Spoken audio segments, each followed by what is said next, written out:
Bam! What's up, guys? Long time since I've made a video. So, yeah, apologize about that. But yeah, let's get to it. So, this video is on judging other people and how that's counterproductive. And if you took a more open-eyed approach, that will help you be a better person. And when I say a better person, it'll literally you'll become a more functional person. You'll be able to live more of the life that you want. So, first I want to say is a disclaimer. I'm not saying that all discernment is bad, because a lot of people will be like, oh, judging is important.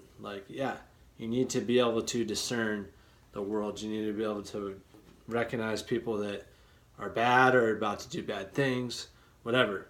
I'm not saying to fucking get rid of that part of the mind, because that's important.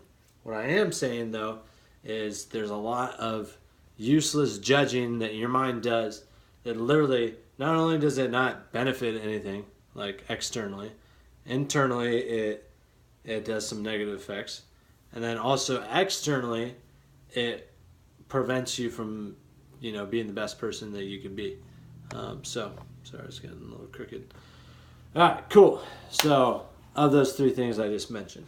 So, one, this is something that I recognized probably, I don't know, maybe 8 years ago. I tried this little experiment from a book that I read by Tony Robbins. So, anyways, we're talking about judging and how it negatively affects your psyche. So, from this experiment that I read in the book, it was basically instead of judging people, you should be curious. Just try it for 1 week. It's like a positive week where you don't be negative, basically. Instead of judging people, be curious instead. So I do that, walking around school, I got my backpack, stupid fucking human brain like you have as well. I was like, oh, look at this person, blah, blah, blah. I was judging, some judgments. And then immediately I was like, oh, I got to try this thing. And I was like, you know what? Maybe he's like that because of this. I'm like, oh, that's kind of cool. It's possible. But I'm going around. So I was doing that the rest of the day.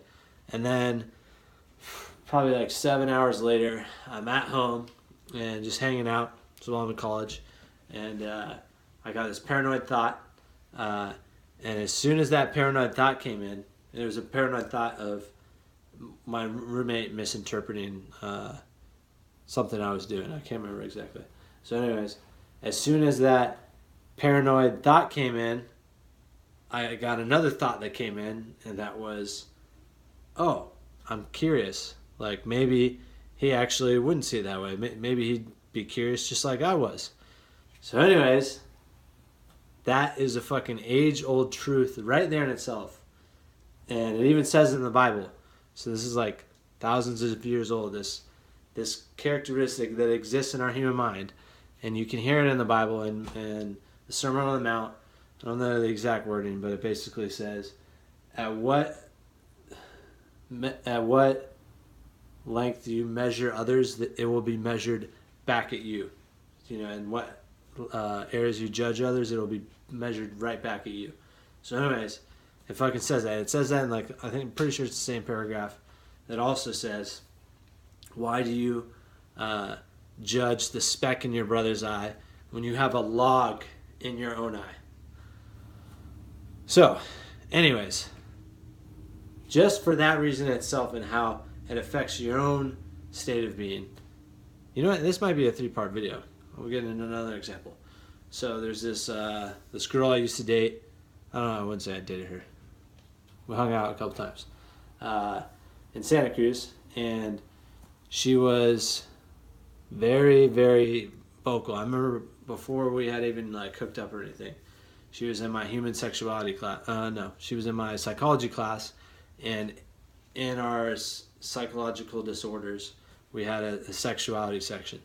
And I remember she was so verbal and loud and so judgmental of any sexual disorders that popped up that they were talking about.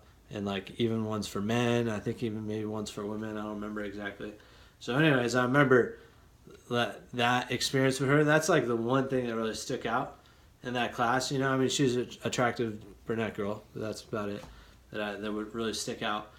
And so, I don't know, that summer I think, can't remember exactly, but like we hooked up together one time, and then she had kind of like an issue, which it's not like, I shouldn't say issue like it's a bad thing, but this is her own, issue, whatever, I'll call it what it is, where she wasn't able to fully connect with her own body and her own sexuality and have an orgasm during sex. So I've experienced another woman before, like an ex-girlfriend. She had that problem, and I kind of helped her overcome it a little bit. And to speak on that point, I think in general for people, when it comes to sexuality, you really have to give in to your body's experience and basically remove that judgment part of your mind that cares what you look like, cares what you sound like, or whatever. Because if you can't do that, you're not going to allow the sexual functions to fully take place, because the mind will interrupt what's natural in the body.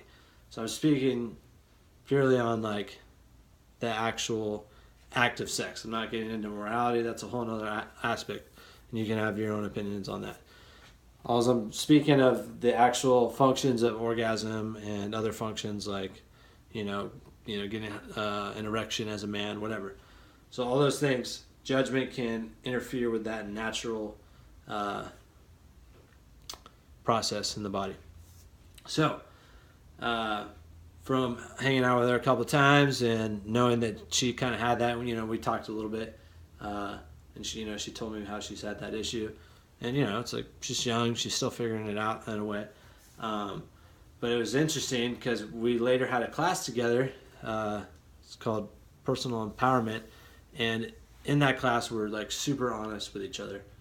It's like you have to sign an agreement in that class to like basically say you're never going to share, certain people's names with certain things that they share in that class, Also, like another thing was like, you basically had to like commit you're going to be there for every single class day, and if you were going to miss it, you'd have to tell the whole class why you weren't going to be there.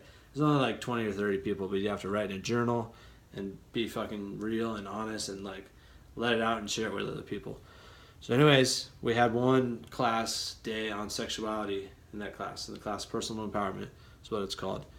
And in that day, it was really interesting when it came around. Each people would share different things on sexuality, and generally it was very cathartic. Everyone was very open, honest, and like vulnerable. And when it came to her, she was like extremely like, it was interesting. I remember like just sitting there like watching this, and she was talking.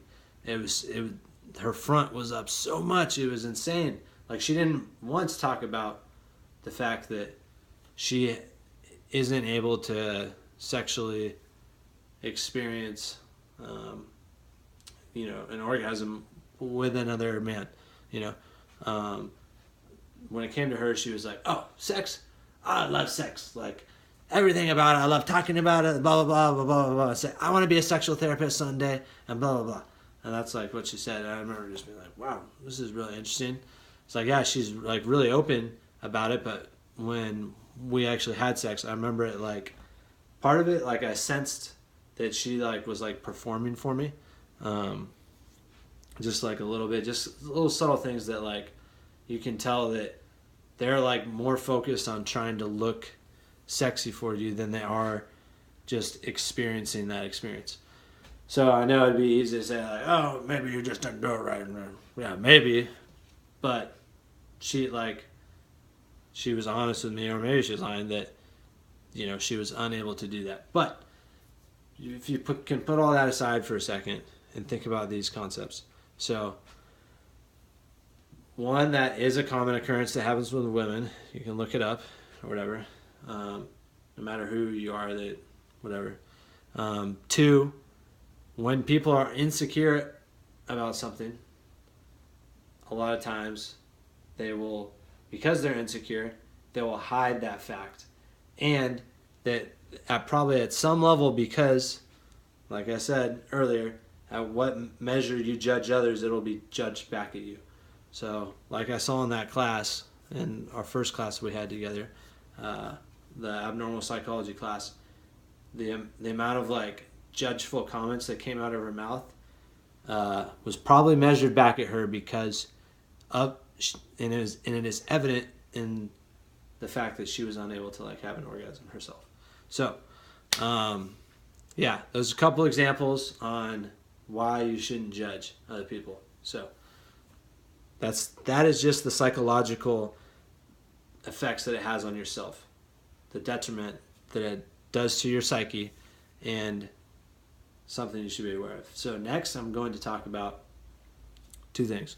One is going to be how it affects your work life, anything in external life, how judging others and not being able to look back at yourself, how that can prevent you from truly excelling in life. So I'll get to that in the next video.